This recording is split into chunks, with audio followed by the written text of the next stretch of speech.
ভোটের লক্ষ্য উদ্দেশ্য এবং বিষয়বস্তু পরিষ্কার হয়ে যাবে। না মনির হায়দার, মানে বাংলাদেশের যে বাস্তবতা সেখানে মানে সরকারের পক্ষে সবার কাছে পৌঁছানো তো মানে সহজ ব্যাপার নয়, এবং রাজনৈতিক দলগুলোর সংগঠন রয়েছে। তো আপনি নিজেও স্বীকার করলেন যে রাজনৈতিক দলগুলো এটাই স্বাভাবিক যে তারা তাদের প্রতীক নিয়ে এখন মাঠে ব্যস্ত আছে এবং সেটি স্বাভাবিক। তো সেই ক্ষেত্রে কি মানে আপনাদের কি কিছু অনুশোচনা হয় যে গণভোটটা যদি আলাদা তারিখে হতো তাহলে সব পক্ষই এটা নিয়ে কথা বলতো, আওয়াজটা ওইভাবে থাকতো?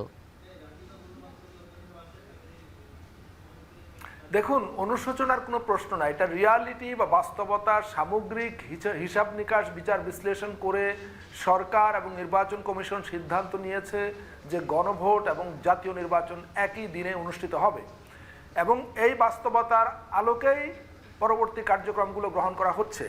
আর অনুশোচনার কারণ এই কারণে নেই যে রাজনৈতিক দলগুলো কিন্তু দল হিসাবে এখনো স্বার্থ প্রচারে নামেনি।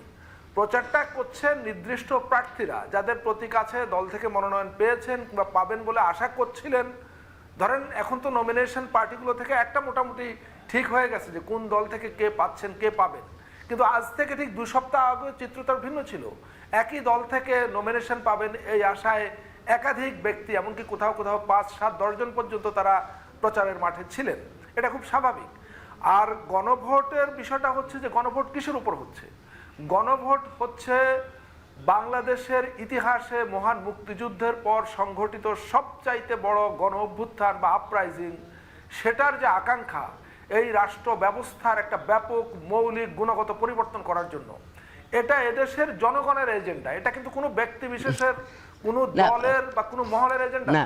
নিশ্চয়ই সমগ্র না, সে বিষয়ে তো সবাই একমত, কিন্তু এখন এই যে মানুষের কাছে যে গণভোট যেরকম একটা, জি বলুন বলুন।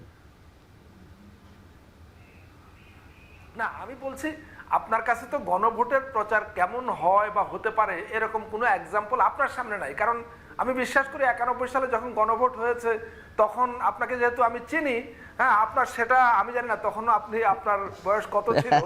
তো বাংলাদেশের আমরা জানি প্রায় অর্ধেকের কাছাকাছি ভোটার তারা কখনো গণভোট দেখেনি, গত 16 বছর তো বিশেষ করে আমাদের মানে এখন যারা এবার নতুন প্রথমবারের মতো ভোট দেবে এদের অনেকেই গত 16 বছরে ভোটের সঙ্গে কোনোদিন পরিচিত ছিল না যে ভোট কাকে বলে। সুতরাং গণভোটের সঙ্গে তো আরও অপরিচিত। গণভোটের ক্ষেত্রে এমনটাই ঘটে যে ভোট গ্রহণের আগের 3-4 সপ্তাহ মূলত এটার প্রচারটা হয়, এবং এক্ষেত্রে সবসময় রাষ্ট্র এবং সরকার এটা ভূমিকা নেয়।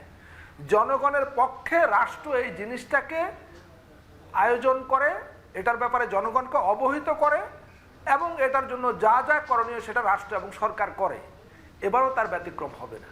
না কিন্তু মনির হায়দার, যেটি দেখা যাচ্ছে যে রাজনৈতিক দলগুলোর পক্ষ থেকে তো যেমন ভূমিকা নেই, সেভাবে গণভোট নিয়ে বক্তব্য অস্পষ্ট। আপনার কাছে 2টা প্রশ্ন।